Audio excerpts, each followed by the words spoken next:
My wife Jerry and I moved here. We bought a house here, and we're not from Ottawa, but the more we live here, the more we love it every day, and it's because of the people here, and it really makes it feel like a community. And the events like this are further proof for that. Is there's a lot of good people in this town, and we're thrilled to live here and be a part of this, and we're happy that you guys are here. We can show off our stadium and everything that's new here, and so we thank you very much for doing it.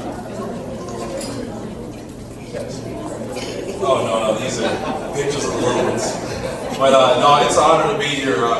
Opportunity for my wife and I, we moved out here as well, but we've always looked for opportunities to give back because the city's done so much for the organization here, and just looking at all the great attention and I mean, just the support that we've received this year, the patience that we've received, the opportunity of any of us in our locker room can give back, us as players and our families.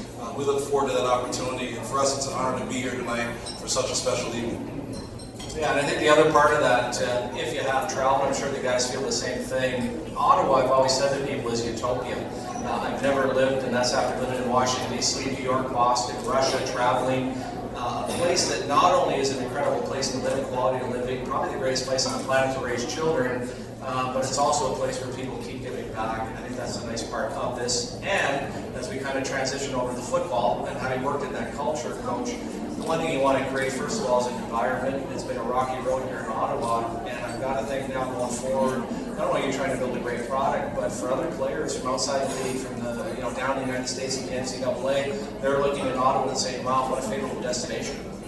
Yeah, we're the new kids on the block, but word is spreading fast, and Ottawa's a great place to live and a great place to play football, as you can see by this new stadium. And we're trying to surround ourselves with as many good people. Anything in life, whether it's football or whatever it is, if you surround yourself with good quality people, good things happen. And we're the new kids on the block, but we're finding our way, and we're going to keep getting better as it goes. And really, when we play our home games in front of our home fans, it really is special, and we love it.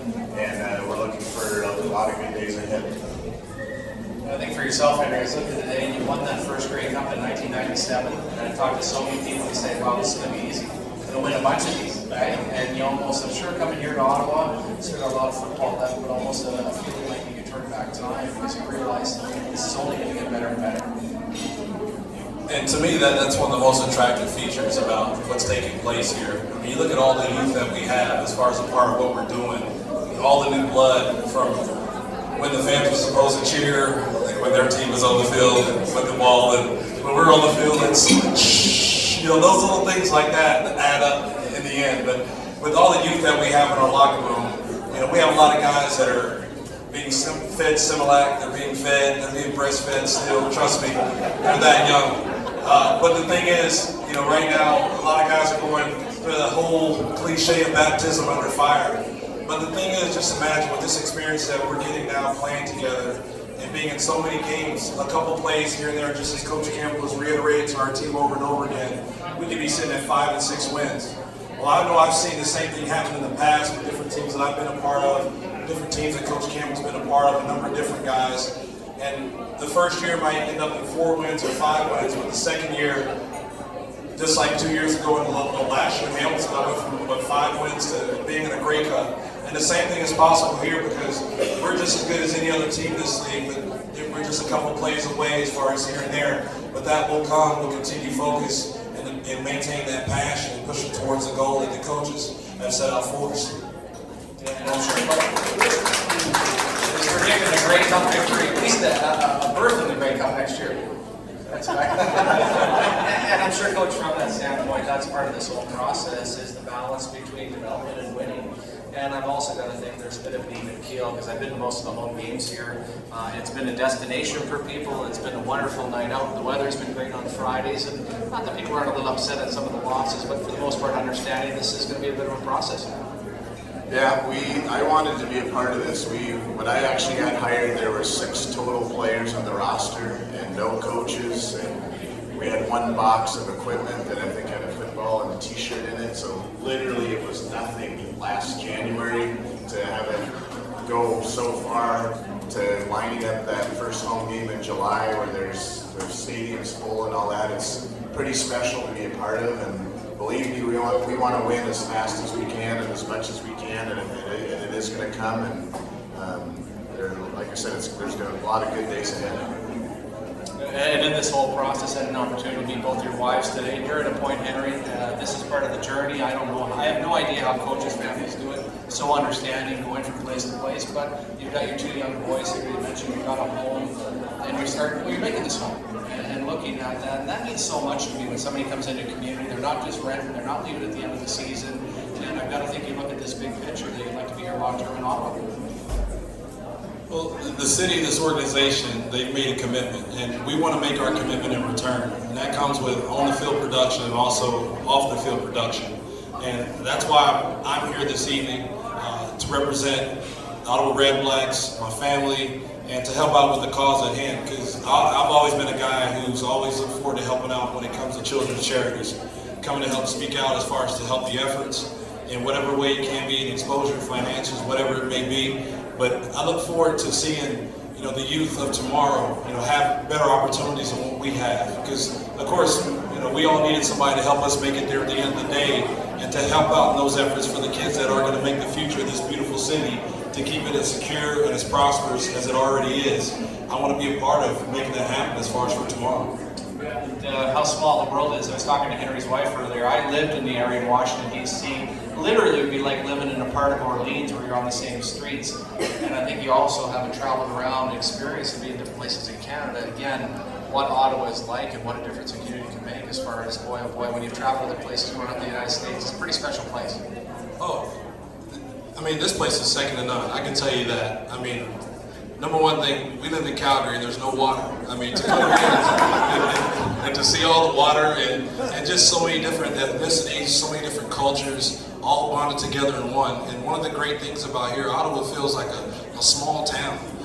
Because I know in training camp, I think one of the first people we met, they took a picture with us, one of the chefs at the cafeteria at Carlton during camp.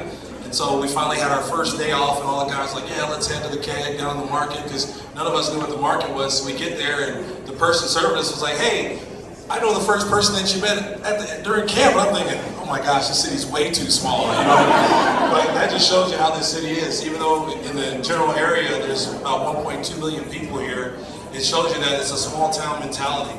And when you have that type of mentality, whenever there's something going on, any type of effort to give back, activities or whatsoever, people are going to be there and support it. And that's why when you look at our game days, this is second to none. Nobody in this league and in this country. And each and every game day and each and every day, this city always makes an impact on somebody as far as within this country. Because right now we're telling everybody in this league, I know, to try to keep up with what we're doing. Yeah, and it certainly is a small place. Having grown up here, when it comes to dating, it's the same way, coach. So anyways, but you don't understand. The other part of this, and we've had Jeff on a bunch of times, working in professional sports, you meet a gentleman like Henry, there must be two of them, he's everywhere. You can't help but to develop personal relationships, but you're also in a process here. Cut another player today, that's never easy. But at the same time, you're trying to get to the promised land, but you become very attached to some of the athletes. Yeah, and we want to treat people like family. And we have a lot of guys that actually want to stay here in the off season. I actually, about a month ago, I asked if people wanted to stay in Ottawa, guys from the States, from wherever they are, and they want to be a part of the community, they want to work here, they want to work in off-season programs because, like I said, it's very important for us to win, which is the #1 goal in pro sports, but also you want to make it a place where people want to live and want to work and become a part of the community, and that's why my wife and I, we bought a house here, we love it here and we want to become a part of this place, and that's what we're trying to do with all of our players and all of our coaches, is try to get them to love it here and move here and do all those things. And as our players see the crowds that we get every week in and week out and all that stuff, they truly are falling in love with this place, which is a good thing. I don't know if anybody has any other questions or any other thoughts, and I think when I see a night like tonight, when I heard Oseg and Jeff Hunt, the people who were involved, that's certainly the difference in the mentality locally with the people, the refurbishing of this incredible stadium. It brought credibility, if nothing else. I mean, that was the most important part of this process. I see Coach Campbell come in, and I can still remember, very young, watching the old Edmonton Eskimos and his dad. in the heyday of the CFL, its return, and having someone like Henry, who has represented the franchise so well, been out in the community, not only with a face and a smile, but in a very sincere way. So thank you both for being here, and thank Peggy for a wonderful night. Kim Walker, please, if you have an opportunity, if you go home tonight, Google or whatever you have to do on your TV, watch that W5 special. I think you'll have a little more of an appreciation for what went on tonight, and just what an incredible woman Peggy is and the entire group. Thank you.